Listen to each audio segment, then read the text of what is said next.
إن الحمد لله نحمده ونستعينه ونستغفره ونستهديه ونعوذ بالله من شرور أنفسنا وسيئات أعمالنا إنه من يهده الله فلا مضل له ومن يضلل فلا هادي له وأشهد أن لا إله إلا الله وحده لا شريك له وأشهد أن محمدًا عبده ورسوله يا أيها الذين آمنوا اتقوا الله حق تقاته ولا تموتن إلا وأنتم مسلمون يا أيها الناس اتقوا ربكم الذي خلقكم من نفس واحدة وخلق منها زوجها وبث منهما رجالا كثيرا ونساء واتقوا الله الذي تساءلون به والأرحام إن الله كان عليكم رقيبا يا أيها الذين آمنوا اتقوا الله وقولوا قولا سديدا يصلح لكم أعمالكم ويغفر لكم ذنوبكم ومن يطع الله ورسوله فقد فاز فوزا عظيما أما بعد فإن أصدق الحديث كتاب الله تعالى وخير الهدي هدي محمد صلى الله عليه وآله وسلم وشر الأمور محدثاتها وكل محدثة بدعة وكل بدعة ضلالة وكل ضلالة في النار أحبة في الله أوصيكم ونفسي بتقوى الله سبحانه وتعالى وطاعته. Ndugu zangu katika imani, ninakuhusieni kadhalika ninaihusia nafsi yangu juu ya kumcha Allah tabaraka wa taala. Enyi waja, tumcheni Allah mtukufu kwa kutenda yaliyo mazuri na kujiweka mbali na yote yaliyo mabaya. Kwa hakika kumcha Allah tabaraka wa taala ni miongoni mwa mambo yanayomfanya mwana wa Adamu kupata utukufu wa kweli katika maisha haya ya dunia, kadhalika kesho yaumul qiyama. Ndugu zangu, hotuba yangu kwenu ninyi katika siku ya leo nitakuwa naikumbusha nafsi yangu kadhalika nafsi zenu. Ninazikumbusha nafsi za mamilioni ya Watanzania, lakini pia naikumbusha na kuinasihi mamlaka ya serikali ya Jamhuri ya Muungano wa Tanzania kutokana na dhambi kubwa miongoni mwa madhambi makubwa iliyotamalaki katika maisha ya wengi miongoni mwa wanadamu leo. Dhambi hii, ndugu zangu, watu wamefikia kufikiria pengine ni miongoni mwa vitu mwa mambo yaliyohalalishwa na Allah tabaraka wa taala, lakini kumbe Allah ameiharamisha uharamu mzito, ameiambatanisha na miongoni mwa mambo ambayo mja akiyatenda hawezi kuupata msamaha wa Allah tabaraka wa taala. Allah mtukufu anatukumbusha katika Qur'an, inna Allaha la yaghfiru an yushraka bihi wa yaghfiru ma duna dhalika liman yasha. Hakika ya Allah mtukufu hasamehi kushirikishwa pamoja naye kwa lolote, kwa chochote, lakini Allah tabaraka wa taala aweza samehe dhambi iliyo kinyume na ushirikina kwa anayemtaka. Ushirikina, ndugu zangu, ni dhambi ambayo mtu akifa nayo ni vigumu sana kuepuka moto wa jahannam.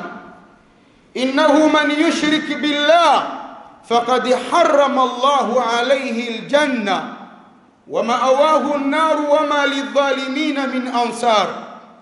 Hakika yake yeyote mwenye kufa hali ya kuwa anafanya shirki kwa Allah tabaraka wa taala, kwa namna yeyote ya ushirikina, Allah mtukufu ameharamisha kwa mtu huyo pepo, mafikio yake ni moto wa jahannam. Ya Rabbi, tunakuomba utulinde, utukinge na utuweke mbali na moto wa jahannam. Allah anasema hawana madhalimu wa kuwanusuru na moto wa jahannam.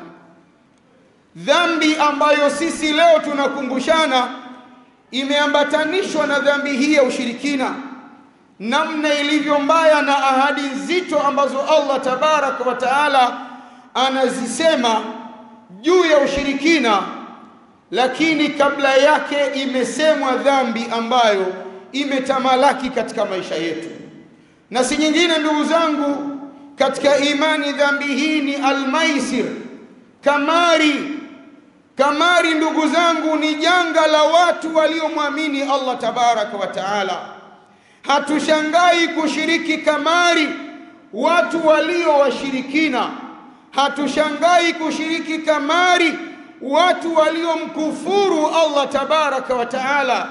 Fama ba'da al-kufru dhanb, hakuna baada ya ukafiri dhambi kubwa kuliko hiyo. Akiwa mtu amemkufuru Allah, aweza tenda dhambi nyingine yeyote na wala pasiwe na uzito kwake, lakini yule aliyemwamini Allah tabaraka wa taala akaishi katika maisha ya kuiogelea kamari na kuona kana kwamba jambo hili ni jambo alilolihalalisha Allah tabaraka wa taala. Wengine wasishiriki moja kwa moja kuicheza kamari, kuishiriki kamari, lakini wakashiriki kuitangaza kamari. Yawezekana ukakuta wanaoshiriki katika haya hata wale watu wanaoonekanika wameshika dini katika jamii ya watu. Huu ni miongoni mwa mitihani mikubwa na mizito ambayo imeuelemea umma wa Kiislamu leo, na watu wanaishi na kamari, wanalala na kamari, wanaamka na kamari, wanashinda na kamari, wanahisi kamari inawezekana ikawa ni sababu ya kuwakwamua kutokana na hali ngumu ya maisha. Ndugu zangu, Allah tabaraka wa taala anatukumbusha ndani ya kitabu chake kitukufu katika aya ambayo amehadharisha mambo manne. Ndani ya mambo haya akiitaja kamari kwa uwazi, na mengine mtayasikia ambayo sisi leo hatutaki yaongelea. Allah tabaraka wa taala anasema 91 suratul Maida, ya ayyuhalladhina amanu, enyi ambao mmemwamini Allah tabaraka wa taala. Anamsemesha Allah tabaraka wa taala katika aya hii, katika maneno haya, yule aliyesalimisha nafsi yake, aliyesalimisha moyo wake, aliyesalimisha viungo vyake kwa Allah tabaraka wa taala. Allah anasema innamal khamru, hakika si vingine pombe, wal maisir, na kamari, wal ansab, na kuabudia ibada za masanamu, kumshirikisha Allah tabaraka wa taala, wal azlam, na kupiga ramli. Allah tabaraka wa taala anasema rijsum min amali shaitan. Mambo manne haya ni uchafu katika kazi ya shetani. Wanawazuoni wanasema rijsun ni najsun, najisi ya kimaana na najisi ya kihisia.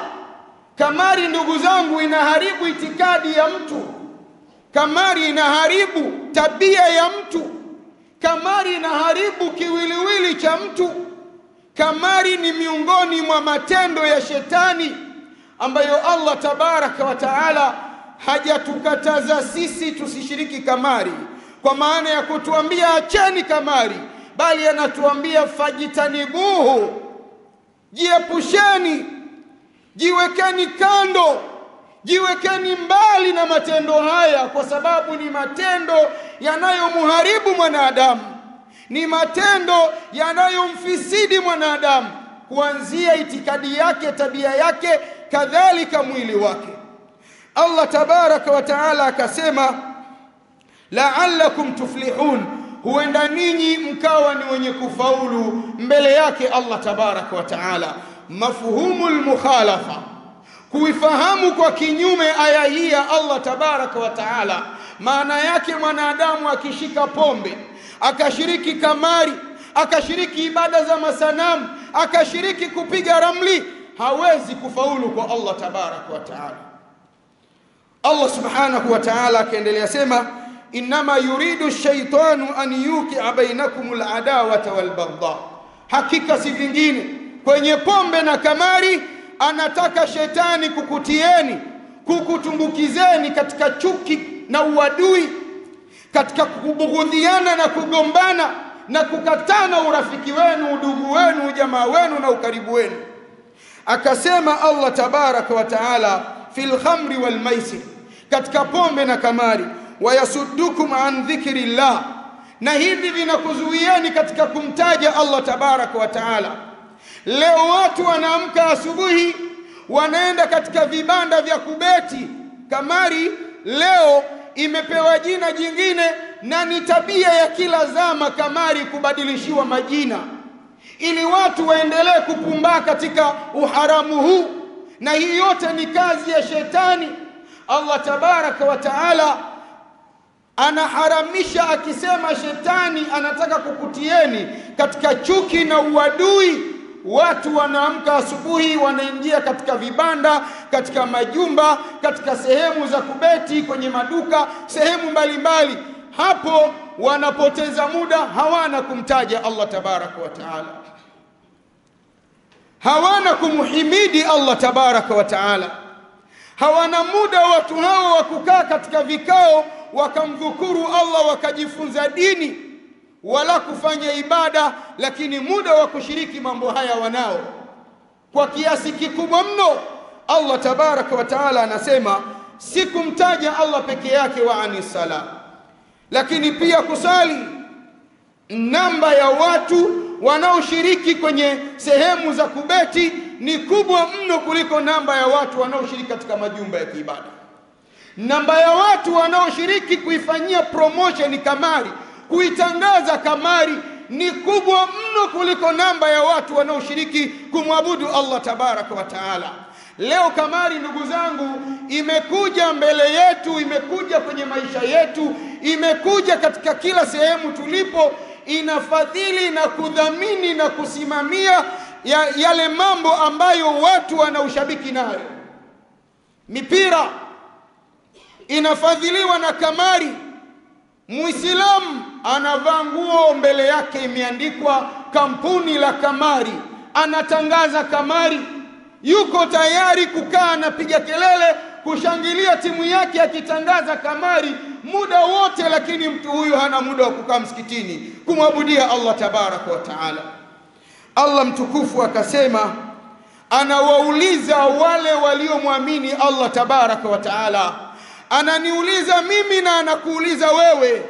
Anawauliza wanaoshiriki kunywa pombe, kucheza kamari, kuabudia masanamu, kupiga ramli, fahal antum muntahun. Allah anauliza mtaacha vitu hivi? Allah mtukufu anatuuliza kamari hii ambayo imeenea katika maisha yetu, mtaachana nayo ili muweze safisha itikadi zenu, muweze safisha tabia zenu, muweze safisha maisha yenu kwa ujumla? Au mtaendelea haribu itikadi zenu, mtaendelea haribu murua wenu, mtaendelea haribu maisha yenu? Akafikia mtu shiriki kamari, anachukua vitu vya ndani anapeleka kwenye kamari, kipato chake anapeleka kwenye kamari, anagombana na mkewe kwa sababu kachukua furniture za ndani kupeleka kwenye kamari. Kipato chake anashindwa kukipeleka kikaliwe na watoto wake, anakipeleka kwenye kubeti. Allah mtukufu anatuuliza fahal antum muntahun, mtaachana na jambo hili ikiwa kweli ninyi mnamwamini Allah tabaraka wa taala? Akayathibitisha haya Mtume Muhammadin sallallahu alayhi wa alihi wasallama katika hadithi iliyothibiti ndani ya Sunanu Ahmad. Kadhalika hadithi hii imepokewa na ashabu sunan. akaisahihisha al-Imam al-Hakim. Anasema Mtume sallallahu alaihi wa alihi wasallama, la sabaqa illa fi naslin au khuffin au hafirin, hakuna habari ya kushindana mtu akala pesa akavuna pesa au kitu ila katika mambo matatu. Wanaweza watu shindana katika suala la kutafuta zana za kivita, mapanga, mikuki, mishale. Kipindi hicho pengine leo ni silaha kali na nzito za kivita, lakini kipindi hicho wanatumia ngamia kubebea vitu vinavyowapeleka vitani. Ngamia pia wanaruhusiwa kuingia katika mazingira ya kushindaniwa. Na jambo la tatu ni farasi, wanaowawezesha kwenda vitani kwa haraka, lakini kukimbia katika namna yeyote ile. Hivi vitu vitatu vinakubalika kabisa kuingizwa katika mazingira ya watu kushindana, na isihesabike kuwa ni kamari. Wanawazuoni wetu wakakokotoa, wanatuambia pia inawezekana pakashindaniwa katika masala ambayo yanaleta manufaa kwenye dini, kama leo unavyoona watu wanaweka dau, wanashindanishwa kuhifadhi kitabu kitukufu cha Allah tabaraka wa taala, hali ya kuwa wao hawajaweka chochote humo, au hadithi za Mtume Muhammadin sallallahu alaihi wa alihi wasallama. Lakini kinyume na haya, hakika hiyo ni kamari inayomtumbukiza mtu katika mazingira ya kwenda kinyume na Mola wake, na kwa hakika mtu huyu anakuwa ameshiriki katika matendo ya shetani, katika kazi ya shetani, kazi inayoharibu itikadi yake, tabia yake, kadhalika mwili wake. Ni juu yetu kumuomba Allah tabaraka wa taala atusalimishe na kamari, atuweke mbali na kamari, aziondoshe fikra zetu na kufikiria kuwa sisi tunaweza tajirika.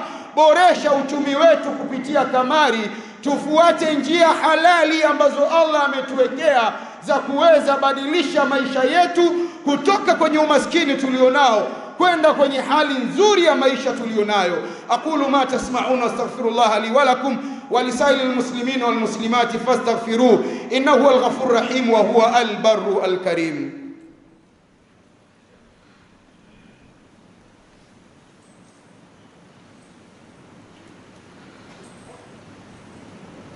Alhamdulillahi rabbil alamin wa bihi nasta'inu ala umuri ad-dunya wad-din, والصلاة والسلام على أشرف الأنبياء وإمام المرسلين محمد صلى الله عليه وآله وسلم. وبعد، أحبة في الله، بمرة ثانية أوصيكم ونفسي بتقوى الله سبحانه وتعالى وطاعته.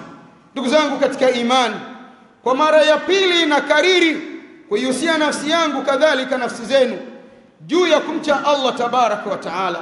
Enyi waja, tumcheni Allah kwa kutenda yaliyo mema, kadhalika kujiweka mbali na yote yaliyo mabaya, hali ya kuwa tukimuomba Mola wetu atujalie kuwa ni miongoni mwa wacha Mungu. Ndugu zangu, hotuba yangu inakumbusha dhambi kubwa miongoni mwa madhambi makubwa iliyoenea katika maisha ya wengi miongoni mwa watu waliomwamini Allah tabaraka wa taala leo hii, ambayo si nyingine ni kamari. Tumeisikia Qur'ani tukufu namna Allah tabaraka wa taala alivyotuweka wazi kutokana na kamari. Yeye anaisemaje kamari? Al-Maida 90-91 imeweka wazi uwazi usio na mashaka kwa kila aliyemwamini Allah tabaraka wa taala ya kwamba kamari ni tendo la haramu, ni tendo la kishetani, ni tendo ambalo haliwezi leta manufaa kwa mwanadamu, bali husababisha madhara kwa kiasi kikubwa. Ni juu yetu kuhakikisha tunakuwa ni mabalozi wa kusema tumo humu ndani watu wanaoshiriki kamari. Dunia ya leo ni vigumu kuwakuta watu 10 wamesalimika na kushiriki kamari, si vijana, si wazee, si wanawake, si wanaume, wanashiriki kamari. Makundi yote ya wanajamii wanashiriki kamari, mpaka watoto wa shule. Pesa chache wanazopewa na wazazi wao ziwakimu katika mahitaji yao mashuleni, wanazitumbukiza kwenye kamari.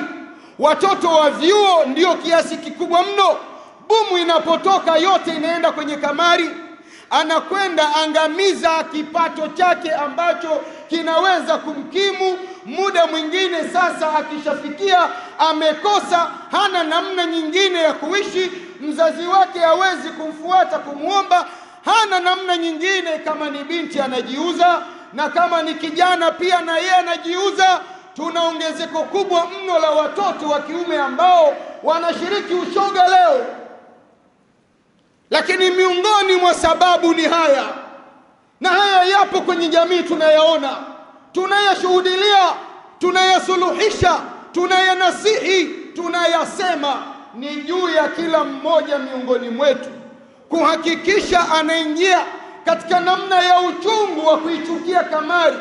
Anamlingania, anamnasihi, anamuonya, anamfundisha kila yule anayemuona anashiriki kamari, ima kuishiriki kamari yenyewe moja kwa moja, au kuishiriki kamari kwa kuvaa manguo yanayotangaza kamari. Na muda mwingine manguo haya yanaingizwa mpaka katika nyumba za Allah tabaraka wa taala. Mtu anaingia msikitini amevaa jiguo lake, kifuani kwake linatangaza kamari, mgongoni kwake linatangaza kamari, kwenye nyumba ya Allah tabaraka wa taala. Miongoni mwa maeneo ambayo Allah tabaraka wa taala anayapenda mno ni misikiti. Misikiti, ndugu zangu katika imani, ni juu yetu kuhakikisha tunalinganiana. Lakini pia kama unahisi mimi kuwa mshabiki wa jambo fulani ni sababu ya kuifanyia promotion kamari, jiweke pembeni na hilo jambo. Halina manufaa na wewe zaidi ya madhara. Mnaweza mkanisikiliza mkaniona kama vile mwehu, kwa sababu nafsi zenu zimeshalala kwenye ushabiki wa timu mlizonazo. Lakini iko siku mtakuja tambua, bahati mbaya mno, siku hiyo hatopata nafasi mja kurudi duniani kutenda ili asafishe alivyochafua katika maisha yake. Kwa nini tusisafishe leo? Kwa nini tusirekebishe leo? Serikali yetu ya Jamhuri ya Muungano wa Tanzania ni juu yake kuzichukua nasaha hizi za Qur'ani zilizo wazi, nasaha zenye mafunzo na manufaa makubwa. Ukiwa na nchi yenye serikali inayotegemea kodi inayotokana na kamari, ijue na itambue hawawezi wanadamu nufaika kupitia haramu zaidi ya madhara. Na haya ndio tunayoona Tanzania leo. Nchi yetu, ndugu zangu, nchi yetu ya Tanzania ni miongoni mwa nchi ambazo Allah tabaraka wa taala amezijalia neema ya uoto wa asili. Tanzania imezungurukwa na bahari na mito na mabwawa na maziwa yenye maji chumvi na maji matamu. Ardhi ya Tanzania ina maji mengi mno, lakini leo watu wanatafuta maji. Leo watu hawana maji. Leo watu hawana umeme unaotokana na maji. Maji tunayo ziwa Victoria, ziwa Tanganyika, ziwa Nyasa, kwenye mabwawa maji yapo. Maji tunayo kwenye bahari. Ukiitazama Tanga, Dar es Salaam, Pwani, Lindi, Mtwara, zote zimezungurukwa na maji, lakini tuna shida ya maji. Wattaqu fitna la tusibanna alladhina zalamu minkum khassa, iogopeni adhabu ya Allah tabaraka wa taala. Ikija haiwaendei wale waliofanya dhulma peke yao, inamkuta aliyeshiriki na asiyeshiriki. Sasa sema, usiseme mimi nategemea kodi kupitia kamari. Uoto wa asili ambao Allah amekupa utumie kutengeneza mazingira ya kujikwamua kiuchumi, lakini si kuimarisha kampuni za kubeti. Ndugu zangu, kizazi cha vijana wa Kitanzania leo wenye umri wa miaka 10 mpaka 30 ni wale ambao wakiamka asubuhi fikra zao ni kwenda kwenye sehemu za kubeti. Wanatafuta utajiri kupitia kubeti, wanatafuta hali nzuri ya maisha kupitia kubeti. Ni mwanafalsafa gani duniani ambaye anasema mwanadamu aweza tajirika kupitia kamari? Anatokea mtu anaweka milioni 500, anataka watu wazishindanie ndani ya milioni 500 hizo. anapanga yeye nitampa nani, na wengine wote nitawala pesa, anaingiza faida na wengine wamepotea. Kila siku watu wanalia kuchukuliwa mali zao katika namna ya ujinga na upumbavu. Na haya Allah tabaraka wa taala amekwisha yatahadharisha. Serikali ikichukua nafasi kulisimamia hili, ni juu ya jukumu la kila mzazi mwenye mtoto, mwenye watoto, kuhakikisha anakaa na watoto wake, anawachunga watoto wake, anawatazama watoto wake wanaishi maisha ya aina gani. Kullukum ra'in wa kullukum mas'ulun an ra'iyatihi, nyote ni wachunga na kila mmoja ataulizwa juu ya alichokichunga. Baba ni mchunga ndani ya nyumba, ataulizwa na Allah tabaraka wa taala namna gani alichunga watu wa familia yake. Mwanamke ni mchunga ndani ya nyumba, ataulizwa namna gani alichunga mali ya mumewe, alichunga watoto wa mumewe. Pawepo na mashirikiano kati ya baba na mama, kati ya mke na mume, kuhakikisha wanawasimamia watoto wao, kuwaepusha na maafa haya. Mkiyatazama, mkiangalia, tambueni miaka 20 baadaye Tanzania tutakuwa na taifa la watu ambao hawana uwezo wa kufanya kazi zaidi ya kushiriki kamari. Na kwa sababu walishakuwa wanashiriki wakingali wadogo, muda ambao wanahudumiwa na wazazi wao, lakini wakashiriki kamari, wakaenda wakaliwa, na baada ya kuliwa wakawa hawana pesa ya kujikimu kwenye mashule, kwenye vyuo, wakauza miili yao, wakaitoa huru miili yao. Kama ni watoto wa kiume wameingia kwenye ushoga, taifa litakuwa na mazingira ya namna hii. Haya ni mambo ambayo hakika tuna haki ya kuyaogopa na kuyachukulia tahadhari ya hali ya juu. Si suala la kufumba mdomo, si suala la kufumba macho, si suala la kusema anafanya yeye. Rafiki yako, jamaa yako, mkaribu wako, hakikisha unamnusuru na kamari. Kamari ni janga la watu waliomwamini Allah tabaraka wa taala ndani ya nchi yetu ya Tanzania. Hatusemi duniani, Tanzania.